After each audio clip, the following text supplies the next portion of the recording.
আসসালামু আলাইকুম। আলোচনা করছি স্পোকেন ইংলিশে কিভাবে তথ্য প্রাপ্তির জন্য প্রশ্ন জিজ্ঞাসা করতে হয়। আস্কিং ফর ইনফো, তথ্য জিজ্ঞাসা আমরা কিভাবে করব। ওকে,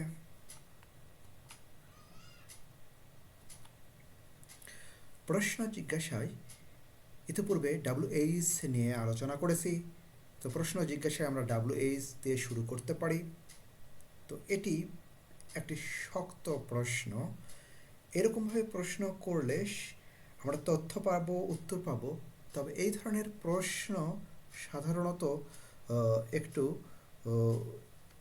খুব কড়াকড়ি মনে করা হয় যে এই ধরনের প্রশ্নে বিশেষ করে নেটিভ স্পিকাররা একটু বেশি অপমানিত হওয়ার সম্ভাবনাটা বেশি থাকে।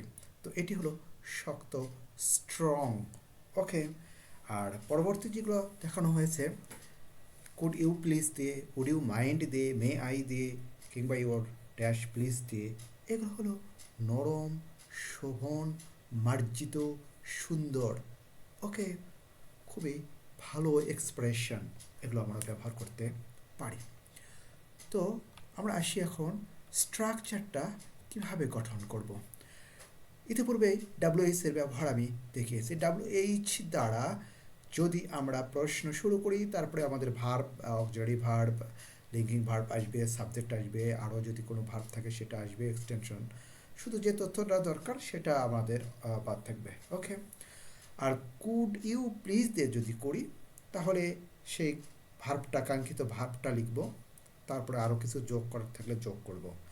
উড ইউ মাইন্ডের পরে সেই কাঙ্ক্ষিত ভার্বের সঙ্গে আইনজি যোগ করতে হবে, তারপরে এক্সটেনশন লিখে প্রশ্নবোধক চিহ্ন দিতে হবে। কিংবা মে আই দিয়েও আমরা করতে পারি। মে আই, তারপর ভার্ব, এক্সটেনশন, তারপরে প্লিজে যোগ করতে পারি।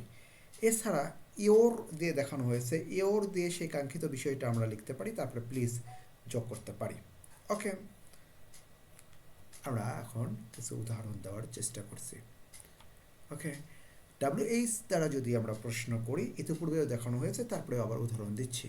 ওকে, what is your name, where do you live. আমরা কিন্তু তথ্য পাবো এবং এটি আমরা প্রশ্নে ব্যবহার করতে পারি।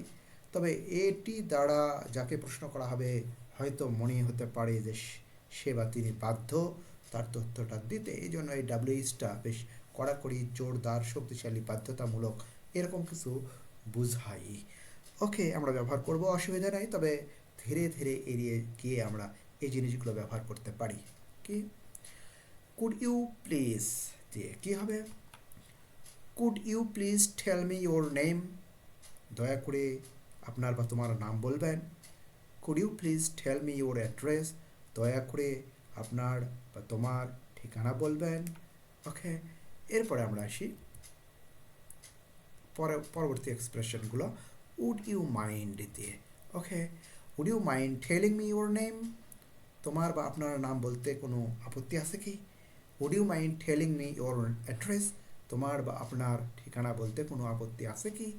আমরা কিন্তু ব্যবহার করতে পারি। ওকে, এরপরে যদি আমরা আসি মে আই দ্বারা। ওকে, যেমন may I know your name please, may I have your address please. তো আমি কি তোমার নাম বা তোমার ঠিকানা জানতে পারি, পেতে পারি? ওকে, এভাবে আমরা প্রশ্নগুলো করব।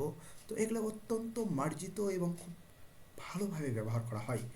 তো ইওর দিয়েও আমরা একটা দেখিয়েছি, যদি আমরা সেটি ব্যবহার করি কী হবে? Your name please, your name please, দয়া করে আপনার নামটা বলবেন। এই ছোট্ট এক্সপ্রেশন দিয়েও আমরা বিশাল প্রশ্ন করছি।